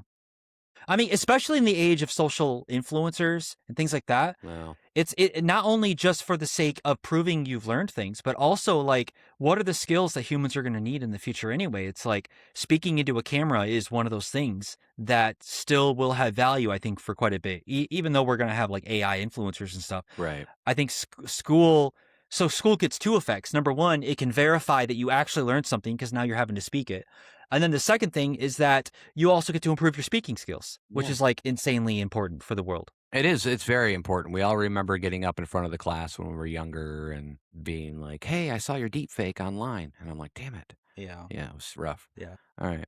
All right, here's my final one. Cancer becomes a manageable chronic condition for most types. And this is under hope. So this isn't anything Claude actually thinks going to happen in 2028, but it's hopeful that it'll get to at least somewhere around this. It says not eliminated, managed. A combination of AI designed immunotherapies, early detection wearables, and personalized mRNA treatments means most cancer diagnoses in wealthy nations no longer mean death. They mean treatment plan. The word terminal is used far less often. So it sounds like it's going to become what AIDS is now. Yeah. Just treat, how much it's going to be treated. And I've heard horror stories about insurance companies not covering certain things for cancer treatments and for even AIDS treatments. So you would still have to get that figured out. But I do like this. Gosh, I mean, if there was ever a day like where if there was one thing I could hope that would happen before my life was over, it would be the cure of cancer. And I think that Yeah. that would be so huge. And I mean, it definitely could happen before our lives are over. But, I don't know. It's Yeah. it's just a thought out there. I'm very hopeful for that as well. And I hope that I know that is our future. Like, I just know it, but I don't know what the timeline looks like. And I do hope it is by 2028 because there are, I don't want to get cancer, and there's a very high likelihood that at some point in my life I will. And that's just because of statistically, it's like 1 in 3 people, right, are touched by it in I some think way or men will get it. are. I think 1 in 2 men will have likelihood of getting cancer, which is a crazy Yeah. Very statistics. Yeah, crazy. Yeah. So I'm just assuming that I'll probably get it in some way, shape, or form. And I hope that by the time I do, we are able to manage it because I don't want to die from cancer. I want to die of old age or, right. I want to die in a car accident while Tesla's auto driving me to That's a weird. the, So, yeah, I mean, if that's what you want, I guess. Um, yeah. yeah, No, but I want to die in some other act. I would almost rather die because, somebody, well, I don't want to go too far actually. Let me not say that. yeah. All right, all But, right, all right. Yeah, but I would almost rather die during an alien invasion. yes, that's a great example. I would rather die in an alien invasion Right. than die from cancer. Yeah. Yeah. That's a great Yeah. point. Yeah. Cuz at least it's something happening. It's active. It's a thing. It's an event, Right. It's Like there's a or reason for or it. It's much or more. like Yeah. a giant, a hurricane, an earthquake, like Yellowstone, like it Oh yeah. explodes, super The big volcano, one. Yeah. a comet. Yeah, that's what I want. I don't want. Yeah, I don't want to die from some autoimmune or Something where your cancer. name's going to be in the paper. Yeah. Uh, yeah, Yeah. If you were the only one, they'd be like, "Oh, the this comet like hit the Earth, comet hit the earth. and It hit it Brandon. only hit Yeah, Brandon. That was it. It was just Brandon." yeah, it left a crater like that big, just through his skull. And Yeah, yeah, that's tough. That's rough. All right. Well, there we go. AI predict the future for these last 2 episodes for us for the rest of 2026, 2027, and 2028.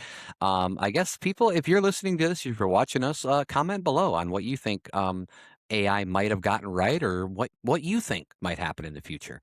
I think that'll be interesting. We are going to be doing another doomsday episode of an alien invasion. So that'll be interesting. So look out for that one. I'm excited for that one. Anything you want to tell anybody, Brandon, before we sign off on this wonderful day? future is gonna be weird. It is going to be weird. Yeah. Nubs everywhere. All right. Well, to everybody watching, we hope you have a good week ahead, and we'll see you next time. Bye.